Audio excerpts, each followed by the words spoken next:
ठीक है। लास्ट वाले पे आते हैं, from alcohol that is called that is thionyl chloride. तो इस थायोनिल क्लोराइड में भी क्या होता है, चलो देखते हैं।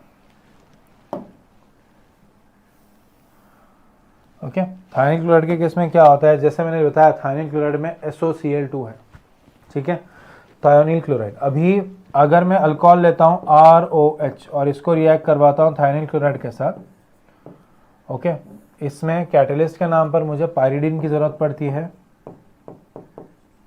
Pyridine benzene ring as it is alternate double bonds, but एक कार्बन की जगह पे N लगा देना, सिर्फ एक कार्बन की जगह पे, वही बन जाएगा पायरिडीन। और यहाँ कंपलसरी रिफ्लक्स की जरूरत पड़ती है, इधर भी रिफ्लक्स लिख दो, ठीक है। तो ये कंडीशंस देने पर SOCl2 का स्ट्रक्चर अब कैसा होता है, ये आपका सल्फर है, ये डबल बॉन्ड O बना रहा है और Cl एक, Cl दूसरा, ये ROH है, R होता है प्लस डेल्टा, OH में से O माइनस डेल्टा, फिर ये H प्लस डेल्टा। ये जो O है वो इस सल्फर के पास चले जाता है, वाई, बिकॉज ऑक्सीजन भी पार्शियल नेगेटिव चार्ज दे रहा है, क्लोरीन भी पार्शियल नेगेटिव दे रहे हैं, और इस वजह से ये पार्शियल पॉजिटिव हो जाता है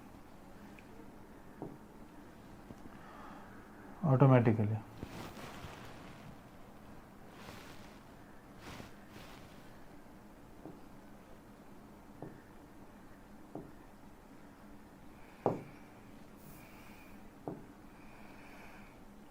पता नहीं, कभी कभी देखो फिर ब्लैक हो गया, अलग ही धुन में हमारा ये, सीरियसली डोंट अंडरस्टैंड।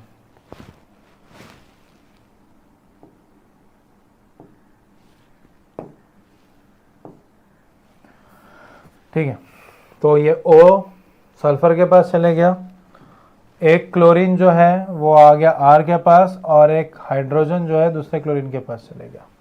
क्या क्या हुआ जरा देखो, ऑक्सीजन सल्फर के पास, R के पास एक Cl, तो RCl बन गया, प्लस एक ClH के पास तो HCl बन गया जो रिलीज होता है गैशियस फॉर्म में, प्लस S के पास O आ गया और एक O थाई, तो बन गया SO2। This is considered as the one of the easiest method to produce alkyl chlorides. Why it is easiest? Because यहाँ पर एक्सट्रैक्शन ऑफ क्लोराइड करने का झंझट ही नहीं है। क्यों झंझट नहीं है? बिकॉज RCl ही एक नॉर्मल फॉर्म में बनता है, बाकी HCl गैशियस फॉर्म में बनता है, SO2 भी गैशियस फॉर्म में बनता है, दोनों गैस के फॉर्म में रिलीज हो जाते हैं, तो बचता सिर्फ RCl ही है हमारे प्रोडक्ट में, हमारे कंटेनर में, अगर कंटेनर को खुला रख दिया तो, ठीक है। तो HCl SO2 रिलीज हो जाते हैं। बहुत बार ऐसे भी क्वेश्चन आता है that which method can be used for synthesis of alkyl chlorides, which is the easiest method in, ऐसा एक क्वेश्चन आ सकता है, या तो बोल सकते हैं describe the method of preparation of 2-chloroबुटेन, दे दिया 2-chloroबुटेन एग्जाम्पल दे दिया, okay, by a method where sulphur dioxide is released, और by a method where by products are release in form of gas. तो यही है वो मेथड, थायोनिल क्लोराइड, ठीक है, समझ में आ गया। बढ़ते हैं आगे, ठीक है। तो ये एक मेथड हो गया। अब आते हैं नेक्स्ट मेथड पे, दैट इज फ्रॉम हाइड्रोकार्बन। अभी फ्रॉम हाइड्रोकार्बन से दोनों के दोनों मेथड आप लोगों ने 11 में पढ़ चुके हैं, ओके। हाइड्रोकार्बन नाम का जो चैप्टर था आपका 11 में, उसमें ये दोनों मेथड्स हो चुके हैं। पहला मेथड क्या है, by halogenation of alkanes. Alkanes क्या होते हैं, okay, alkanes is RH, alkyl group के साथ हाइड्रोजन लगा दिया, अल्केन बन गया। इसके साथ मैंने X2 को रिएक्ट करवा दिया, X2 मतलब गैशियस फॉर्म में क्लोरीन ब्रोमीन, आयोडीन के लिए नहीं होता इधर। These halogenation cannot be formed from for iodine because iodine forms reversible reactions, और reversible reactions avoid करने के लिए फिर उसमें एक एजेंट डालना पड़ता है, HNO3 डालना पड़ता है, HiO3 डालना पड़ता है, ताकि वो रिवर्सिबल बंद हो जाए, बट वो हम करते नहीं है। सो आप लोगों को आइदर X की जगह पे Cl या X की जगह पे Br, दोनों में से कोई भी एक चलेगा यहाँ पर, ठीक है। तो इस केस में UV लाइट दे दिया या सनलाइट दे दिया, उसमें क्या हो जाता है, होमोलिसिस होता है, X और X बॉन्ड का होमोलिसिस होता है, तो एक X इधर चले जाता है और H के पास XX चले जाता है, resulting in formation of what, RX plus HX।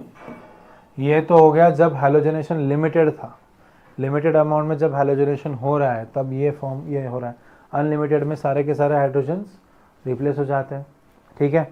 और इसमें रिएक्टिविटी की भी बात करें तो अगर एक कंपाउंड में प्राइमरी सेकेंडरी टर्शरी तीनों के तीनों कार्बन से, तो सबसे पहला अटैक जो है हैलोजन किस पे करेगा, टर्शरी पे। तो रिएक्टिविटी की बात करें तो हाईएस्ट रिएक्टिविटी टर्शरी कार्बन की है, फिर सेकेंडरी कार्बन की है, और लीस्ट है प्राइमरी कार्बन की।